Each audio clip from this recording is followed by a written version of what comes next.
വണക്കം വന്ദനം നമസ്കാരം good morning to you all. സ്വാഗതം ചെയ്യുകയാണ് ട്രേഡർ ഓപ്ഷൻ ട്രേഡറിലേക്ക്. ഞാൻ നിങ്ങളുടെ സ്വന്തം കുരിശി.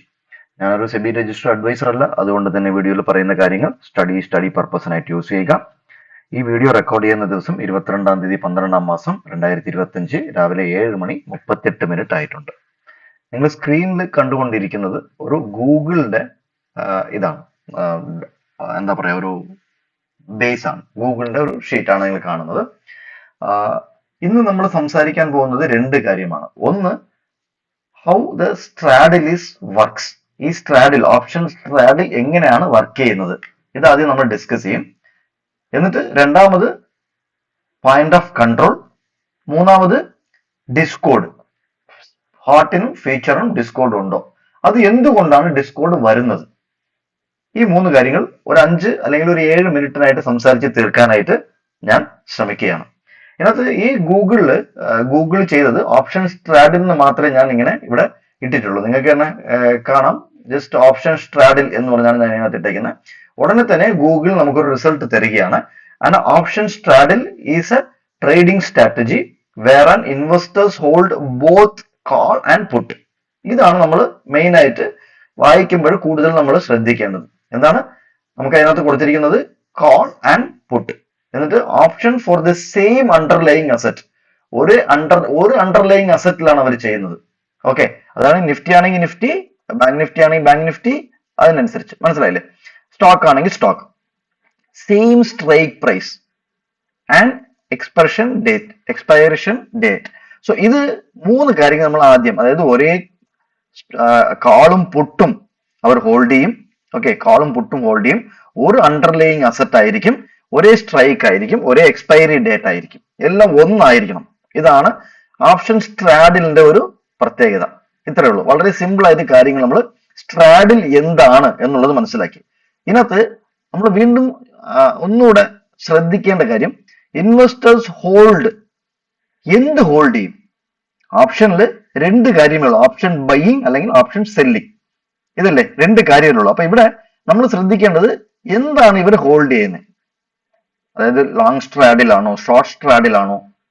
ഇതേപോലെ നമുക്ക് കുറച്ച് ഡീപ്പ് ആൻഡ് ഡൈവേറ്റ് അകത്തോട്ട് പോകാനുണ്ട്. അതിനെ കുറിച്ചൊന്നും നമ്മൾ ബോധർ ചെയ്യേണ്ട. കാര്യത്തിൽ കൂടുതൽ നമ്മൾ പഠിക്കും തോറും നമുക്ക് നിറച്ച് കൺഫ്യൂഷൻസ് വരും, മാർക്കറ്റിൽ നിറച്ച് പ്രോബ്ലംസ് വരും. കൺഫ്യൂഷൻ ഇല്ലാതെ കാര്യങ്ങൾ മനസ്സിലാക്കാനായിട്ടാണ് നമ്മളിവിടെ ഓപ്ഷൻ ട്രേഡിങ്ങിൽ നമ്മൾ ശ്രമിക്കുന്നത്. അപ്പൊ നമുക്ക് മനസ്സിലായി ഓപ്ഷൻ എന്താണ്, ഓപ്ഷൻ സ്ട്രാഡിൽ എന്നുള്ളത് മനസ്സിലായി. അതായത് ഒരേ സ്ട്രൈക്കില് ഒരേ കാളും പുട്ടും ഒരേ എക്സ്പയറി ഡേറ്റിൽ ഹോൾഡ് ചെയ്യും. ഓപ്ഷനെ സംബന്ധിച്ചിടത്തോളം ഞാൻ പല പ്രാവശ്യവും നമ്മൾ സംസാരിച്ചിട്ടുണ്ട്, അവരെന്താ ചെയ്യുക?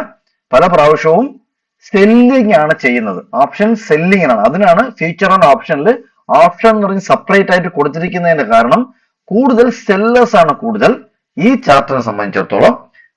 അതുകൊണ്ട് ഫ്രഷ് ബയർ വരാനുള്ള ചാൻസസ് വളരെ വളരെ കുറവാണ്. വൺ സൈഡ് മൂവ് വരുമ്പോൾ നിറച്ച് ഫ്രഷ് ബയേഴ്സ് വരും, പക്ഷെ ഫ്രഷ് ബയേഴ്സ് വരുന്നത് വളരെ കുറവാണ് ഓപ്ഷനെ സംബന്ധിച്ചിടത്തോളം. നമുക്ക് ഈ പറഞ്ഞ ആ സ്ട്രാറ്റജിയിൽ നമുക്ക് ഒരേ കോൺട്രാക്ടിന്റെ എക്സ്പയറി എന്ന് പറഞ്ഞാൽ 23-ാം തീയതിയാണ് നമുക്ക് കോൺട്രാക്ട് എക്സ്പയറി ആവുന്നത്, വീക്ക്ലി കോൺട്രാക്ട്, അതായത് നാളെ ചൊവ്വാഴ്ച. അപ്പം നമുക്ക് ഈ കോൺട്രാക്ട് എപ്പോഴാണ് ഇവർ ജനറേറ്റ് ചെയ്തിരിക്കുക? കഴിഞ്ഞ ചൊവ്വാഴ്ച ക്ലോസിംഗിൽ, അല്ലെ? കഴിഞ്ഞ ചൊവ്വാഴ്ച ക്ലോസിംഗിലാണ് അടുത്ത എക്സ്പയറിക്കുള്ള കോൺട്രാക്ട് അവർ ജനറേറ്റ് ചെയ്തിരിക്കുക. നമുക്ക് നോക്കാം. ഇപ്പൊ ഇവർ രണ്ട് ടെറിട്ടറി വെക്കണം, അല്ലെ? ഇത് ഓപ്ഷൻ സെല്ലിംഗ് ആണെന്നുണ്ടെങ്കിൽ അവർ രണ്ട് ടെറിട്ടറി വെക്കണം. എന്താണ്? കാളും വിറ്റിട്ടുണ്ട്, നമ്മൾ അങ്ങനെയാണ് മനസ്സിലാക്കാൻ. കാളും വിറ്റിട്ടുണ്ട്, പുട്ടും ഇവിടെ വിറ്റിട്ടുണ്ട്. അപ്പൊ ഒരു പ്രൈസിന് മുകളിൽ ഇവർ പോവാൻ പാടില്ല. അതാണ് അവർ ടെറിട്ടറി ഫിക്സ് ചെയ്യുന്നത്. എങ്ങനെയാണ് ടെറിട്ടറി ഫിക്സ് ചെയ്യുന്നത് നമുക്ക് നോക്കാം. നമുക്ക് നിഫ്റ്റിയെ സംബന്ധിച്ചിടത്തോളം 150 പോയിന്റിന്റെ 150 പോയിന്റ്സിന്റെ റേഞ്ച് ആണ് നമുക്ക് ഉള്ളത്. ഒരാഴ്ചത്തെ റേഞ്ച് 300 പോയിന്റ്സ് ആണ്. അതായത് 150 മുകളിലും കാളിന്റെ മുകളിലും പുട്ട് താഴോട്ടും 150 പ്ലസ് 300. അതായത് ഇതിനകത്ത് കാൾ സെല്ല് ചെയ്തവർ എന്താണ് പറയുന്നത്? കാൾ സെല്ല് ചെയ്ത് പറയുന്നത് ആ വിറ്റ് സ്ട്രൈക്കിന്റെ അവിടെ നിന്ന് ഒരു 150 പോയിന്റ് മുകളിലോട്ട് നിഫ്റ്റി ഫ്യൂച്ചർ പോകാൻ പാടില്ല. അത് തന്നെ പുട്ട് സെല്ല് ചെയ്തവർ എന്താണ് പറയുന്നത്? ആ വിറ്റ് സ്ട്രൈക്കിന്റെ അവിടെ നിന്ന് താഴെ ഒരു 150 പോയിന്റ് പോകാൻ പാടില്ല. ഇതാണ് ഒരാഴ്ചത്തെ വീക്ക്ലി റേഞ്ച് എന്ന് പറഞ്ഞു കഴിഞ്ഞാൽ 300 ആണ് ഒരാഴ്ചത്തെ വീക്ക്ലി റേഞ്ച് നമുക്ക് വരിക. മനസ്സിലായില്ലേ? 300 പോയിന്റ് ആണ് വീക്ക്ലി റേഞ്ച് വരിക. ഇത് നമുക്ക് എങ്ങനെയാണ് ഈ ആഴ്ച വർക്ക് ചെയ്യുന്നത് എന്നുള്ള പെട്ടെന്ന് തന്നെ നോക്കാം. ഇവിടെ എന്താണ് നിങ്ങൾക്ക് ഇവിടെ കാണാൻ പറ്റും. നമ്മളിവിടെ ഫ്യൂച്ചറിന്റെ 15 മിനിറ്റിന്റെ ക്യാൻഡിൽ സ്റ്റിക്കിന്റെ ചാർട്ടാണ് എടുത്ത് വെച്ചിരിക്കുന്നത്.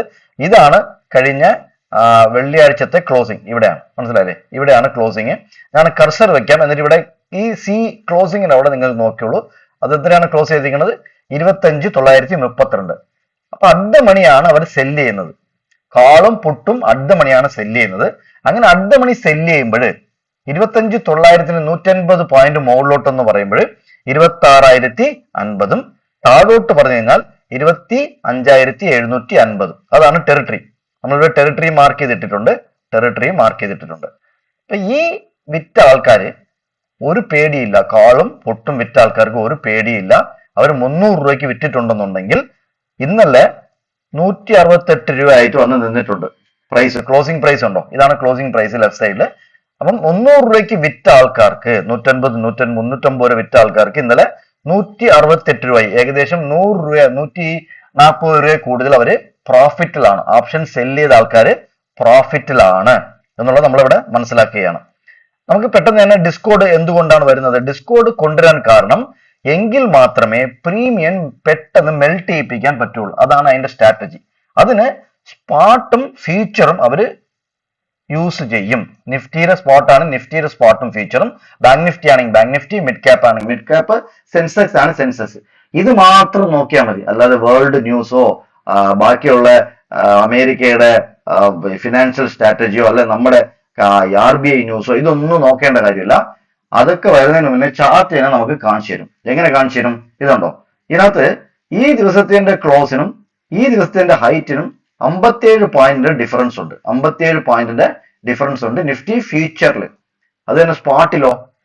സ്പോട്ടില് വെറും 22 പോയിന്റിന്റെ ഡിഫറൻസേ ഉള്ളൂ. കണ്ടോ? 22 പോയിന്റിന്റെ ഡിഫറൻസേ ഉള്ളൂ. ഇങ്ങനെ വരുമ്പോഴേ എന്താ പറ്റുകയെന്ന് വെച്ചാല് സ്പോട്ട് ഇവിടെ ഓപ്പൺ ആയാൽ മുകളിലോട്ട് പോകാൻ ശ്രമിക്കില്ല, താഴോട്ട് വീണ്ടും വരാനേ ശ്രമിക്കുള്ളൂ. അതേസമയം ഫ്യൂച്ചറോ? ഫ്യൂച്ചർ ഇവിടെ വന്നു കഴിഞ്ഞാൽ ഇവിടെ നിന്ന് തുടങ്ങിക്കഴിഞ്ഞാൽ മുകളിലോട്ട് പോയിട്ട് ഈ ക്ലോസ് ഫില്ല് ചെയ്യാനായിട്ട് ട്രൈ ചെയ്യും. ഇങ്ങനെ ഡിസ്കോഡ് വരുത്തുമ്പോഴത്തേക്കും ഒരാൾ മുകളിലോട്ട് പോകും, ഒരാൾ താഴോട്ട് വരും. ഒരാൾ താഴെ നിന്ന് മുകളിലോട്ട് വരുമ്പോൾ മറ്റൊരാൾ മുകളിൽ നിന്ന് താഴോട്ട് വരും. ഇങ്ങനെ സൈഡ് വേസ് ആയിട്ട് മാർക്കറ്റ് പോകും. ബാലൻസ് മോഡിലാവും. ഈ പ്രീമിയം മെൽറ്റ് ആകും. ഇതാണ് ഓപ്ഷൻ സെല്ലർ ചെയ്യുന്നത്. സോ രണ്ടാമത് നമ്മൾ സംസാരിച്ചത് ഇവിടെ ഡിസ്കസ് ചെയ്യാണ് എന്താണ് ഡിസ്കോഡ്, എന്തുകൊണ്ടാണ് വരുന്നത്. മൂന്നാമത്തത് പോയിന്റ് ഓഫ് കൺട്രോൾ. ഇന്നത്തെ പോയിന്റ് ഓഫ് കൺട്രോൾ 77 രൂപയാണ്. ഇന്ന് ഞാൻ ട്രേഡ് ചെയ്യുന്നില്ല. കാരണം ഇന്ന് നമുക്ക് നല്ല ഡിസ്കോഡ് കാണാനുള്ള ചാൻസ് ഉണ്ട്. ഓപ്ഷൻ ബയറിനെ സംബന്ധിച്ചിടത്തോളം ഈ ഡിസ്കോഡ് ഉള്ള ദിവസങ്ങളിലെല്ലാം കട അടച്ചു പൂട്ടിയിട്ട് സുഖമായിട്ട് വല്ല സിനിമയും കാണുന്നതായിരിക്കും നല്ലത്. സിനിമയോ അല്ലെങ്കിൽ വേറെ നിങ്ങൾക്ക് താല്പര്യമുള്ള ബിസിനസ്സോ അല്ലെങ്കിൽ വേറെ വായനാശീലം ഉണ്ടെങ്കിൽ ബുക്ക് വായിക്കുകയോ അങ്ങനത്തെ നിങ്ങൾക്ക് താല്പര്യമുള്ള ഹോബീസിലോട്ട് മാറുക.